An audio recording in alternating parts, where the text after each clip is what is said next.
Hello everyone! Welcome back to my YouTube channel. In today's video, isi-share ko lang sa inyo ang aking home renovation. Actually guys, pina-extensionan ko lang yung service area. Kasi pag uulan siya, papasok sa loob ng bahay ang tubig. So, dito naman sa likod, actually sa kabila yan guys. Ito ang problem ko dito. Kasi nga, yung flooring ng dito house, hindi siya magka-level sa septic tank. Mataas yung septic tank. So, tinawag ko na sa office, expired na daw yung warranty ko.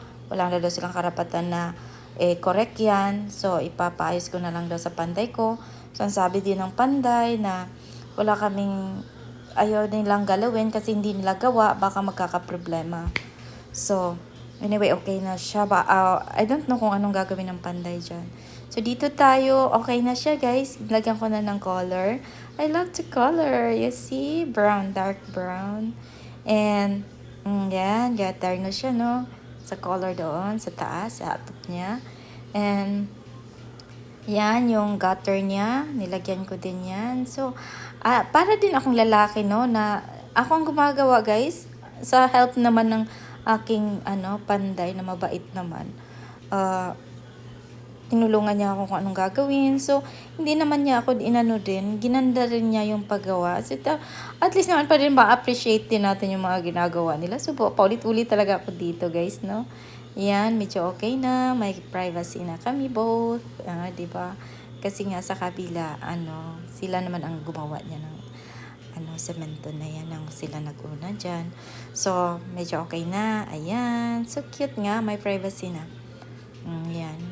So, dito tayo. May natira pa akong semento for carport. Kunyari lang, gagawa ako ng carport na wala pa namang car, no? Pero, ang purpose ko talaga is, pag uulan kasi siya, guys, maputik. And then, yung tubig is papasok sa loob ng bahay.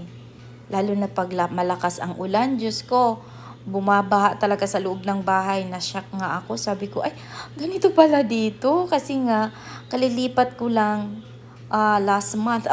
This month talaga.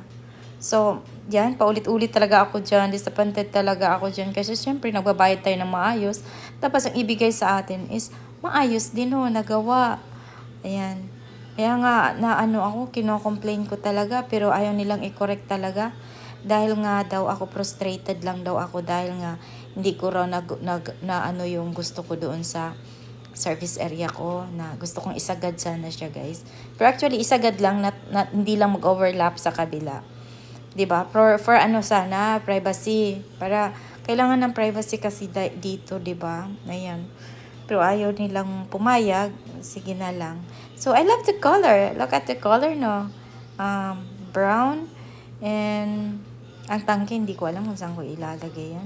So, naku, bumalik talaga ako dito, guys. Super disappointed talaga ako dito. Yan.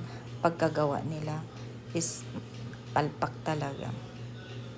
So, hindi ko alam kung sinong engineer dyan na nila. So, ayan, okay na siya. Dito tayo. Ayan, medyo okay. Sana matapos ito ng madali. Mga in 7 days or 1 week. So, ito ang ginamit nilang color. Ayan.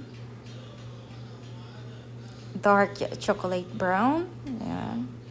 Quick dry enamel. Ayan. Ang epoxy naman, ito ang epoxy ginamit nila. Epoxy primer. For yata yan, guys. Para mag-stick yung color niya, no? Yes. Yan lang, guys. Thank you, everyone. Thank you for watching. And God bless you all. Yan, sticky. Super sticky siya. Bye for now. Thank you, guys.